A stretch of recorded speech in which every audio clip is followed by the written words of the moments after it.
नमस्कार विद्यार्थियों। पिछले लेक्चर में हमने बात की थी उमैयद राजवंश की। उमैयद खलीफाओं और उनके शासन व्यवस्था की हम बात कर रहे थे कि किस प्रकार से उन्होंने पैगंबर मोहम्मद द्वारा स्थापित जो राजनीतिक व्यवस्था थी उसमें कुछ विशेष परिवर्तन किए थे। आज हम बात करेंगे अब्बासी क्रांति की। देखिए 750 ईस्वी तक उमैयद खलीफाओं ने जो शासन किया, उसके पश्चात एक अब्बासी क्रांति हुई। दावा नामक एक आंदोलन हुआ, सुनियोजित आंदोलन था ये, और इस आंदोलन के द्वारा उमैयद राजवंश को उखाड़ फेंका गया और इसके स्थान पर अब्बासी खलीफाओं का शासन स्थापित हुआ। तो 750 ईस्वी से अब्बासी खलीफाओं का शासन प्रारंभ होता है। किस प्रकार से यह शासन स्थापित हुआ, क्यों यह आंदोलन हुआ, इसके कुछ कारण यहाँ पर हम आज देखेंगे। तो प्रारंभ करते हैं अब्बासी क्रांति। देखिए, मुस्लिम राजनीतिक व्यवस्था के केंद्रीकरण की सफलता के लिए उमैयद वंश को भारी कीमत चुकानी पड़ी। मुस्लिम जो राजनीतिक सत्ता थी उसका केंद्रीकरण कर लिया था उमैयदों ने। जैसा कि हमने बात की थी कि उमैयद राजवंश के अंतर्गत जहां पहले मोहम्मद साहब के समय इस्लाम धर्म प्रभावी था, अर्थात इस्लाम के नाम पर शासन किया जाता था, वहां पर इन्होंने राजनीतिक तौर पर सैनिक शासन स्थापित कर दिया था एक तरह से, और सीरियाई सैनिकों की वफादारी के बल पर ये अपना शासन चला रहे थे। इस्लाम को इन्होंने जो इस्लाम के बल पर शासन जो पहले चलता था उसको एक तरह से इन्होंने नकार दिया था। तो यहाँ पर धर्म के नाम पर जो शासन प्रारंभ हुआ था, उसी धर्म को यहाँ पर नकार देना उमैयदों के लिए आगे चल करके घातक सिद्ध हुआ।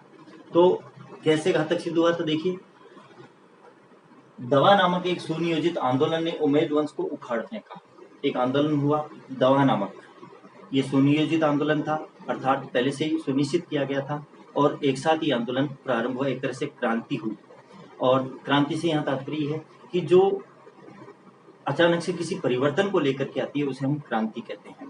तो यहाँ पर भी एक परिवर्तन हुआ, उमैयदों के स्थान पर अब्बासी खलीफाओं का शासन स्थापित हुआ, इसलिए हम इसे क्रांति कह सकते हैं। तो ये जो दवा नामक आंदोलन था, ये एक सुनियोजित क्रांति थी। 750 ईस्वी में इस वंश की जगह अब्बासियों ने ले ली, जो मक्का के ही थे। अब उमैयद राजवंश के स्थान पर अब्बासी राजवंश आ गया खलीफाओं के अंतर्गत, खिलाफत के अंतर्गत अब्बासी खलीफा आ गए, और ये अब्बासी जो थे वो मक्का के ही निवासी थे।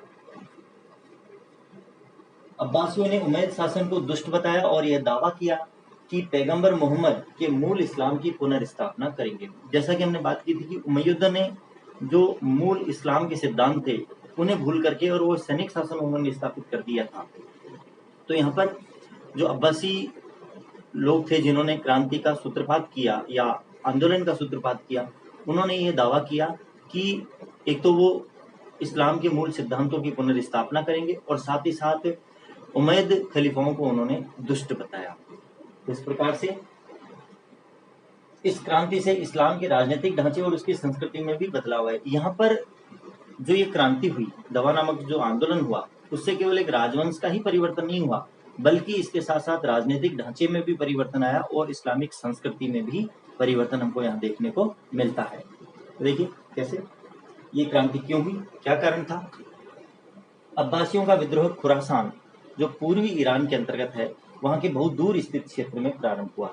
दमिश्क को राजधानी बनाया था उमैयदों ने, और दमिश्क को जो राजधानी बनाया था इन्होंने, तो खुरासान जो था वो दमिश्क से बहुत अधिक दूर था। दमिश्क इधर पश्चिमी क्षेत्र में पड़ गया, जबकि पूर्वी ईरान के अंतर्गत खुरासान पड़ता था। तो ये जो आंदोलन हुआ वो खुरासान के अंतर्गत हुआ, इसलिए दमिश्क जो राजधानी थी वहां से सैनिक भेज करके इसको तुरंत दबाया जाना संभव नहीं हो पाया था। यदि दमिश्क के आसपास ये आंदोलन हुआ होता तो संभवतः ये क्रांति नहीं होती और इस आंदोलन को दबा दिया जाता, इसलिए इस आंदोलन को दबाया नहीं जा सका। खुरासान नामक स्थान से जो पूर्वी ईरान में पड़ता है, वहां से दमिश्क से बहुत दूर स्थित इस क्षेत्र से इस आंदोलन का या इस क्रांति का प्रारंभ हुआ था। खुरासान में अरब ईरानियों की मिलीजुली आबादी थी, अरब लोग भी निवास करते थे और ईरानी लोग भी यहाँ पर निवास करते थे। यहाँ पर अरब सैनिक अधिकांशतः इराक से आए थे और वे सीरियाई लोगों के प्रभुत्व से नाराज थे। खुरासान के अंतर्गत जितने भी अरब सैनिक आए थे वो इराक से आए थे, और वो किस बात से नाराज थे कि हमने बात की थी कि उमैयद शासन के अंतर्गत ज्यादातर जो सैनिक थे वो सीरियाई थे, वो अपनी वफादारी के लिए प्रसिद्ध थे, इसलिए उमैयद खलीफाओं ने सीरियाई सैनिकों को अपने यहाँ अधिकांशतः नियुक्त किया था। तो यहाँ पर जो सीरियाई प्रभुत्व शासन के अंतर्गत हो गया था, उससे ये लोग नाराज थे, इराक से आने वाले अरब लोग। खुरासान के अरब नागरिक उमैयद शासन को इसलिए नापसंद करते थे कि उन्होंने करों में रियायतें और विशेषाधिकार देने का जो वायदे किए थे उनसे, वो पूरे नहीं किए थे। अब खुरासान के जो अरब निवासी थे, अरब के जो नागरिक थे जो खुरासान में निवास करते थे, वो उमैयद खलीफाओं से या उमैयद शासन से इसलिए नाराज थे कि उन्होंने उमैयद खलीफाओं के द्वारा या उमैयद शासन के द्वारा उनसे यह वादा किया गया था कि उन्हें करों में कुछ छूट दी जाएगी। रियायत का यहाँ तात्पर्य छूट से है कि करों में कुछ छूट दी जाएगी, अर्थात कम कर लिए जाएंगे, और इसके साथ साथ उन्हें कुछ विशेषाधिकार दिए जाएंगे अरब नागरिक होने के कारण से। परंतु ये जो वादे उन्होंने किए थे वो उमैयद खलीफाओं ने पूरे नहीं किए थे, इसलिए वो उमैयद शासन से नाराज थे। तो यहाँ पर देखिए, इराक से आने वाले अरब सैनिक जो खुरासान में निवास करते थे, वो इसलिए नाराज थे कि सीरियाई सैनिकों का प्रभुत्व था शासन में, इसलिए वो शासन से नाराज थे। दूसरा, जो अरब नागरिक थे जो खुरासान में निवास करते थे, वो इसलिए नाराज थे क्योंकि उमैयद शासकों ने उन्हें जो वादे किए थे करों में छूट देने का और विशेषाधिकार देने का, वो उन्होंने पूरे नहीं किए थे। इसके साथ साथ ईरानी मुसलमान भी अरबों द्वारा किए जाने वाले जातीय तिरस्कार से दुखी थे, इसलिए वे भी उमैयद शासन के विरुद्ध हो गए थे। ईरान के जो मुसलमान थे वो लोग भी जातीय तिरस्कार से दुखी थे। अरब के जो मुसलमान थे वो अपने आप को ईरानी मुसलमानों से अधिक उच्च जाति का समझते थे और उन्हें तिरस्कार की दृष्टि से देखते थे, उनका तिरस्कार करते थे ईरानी मुसलमानों का।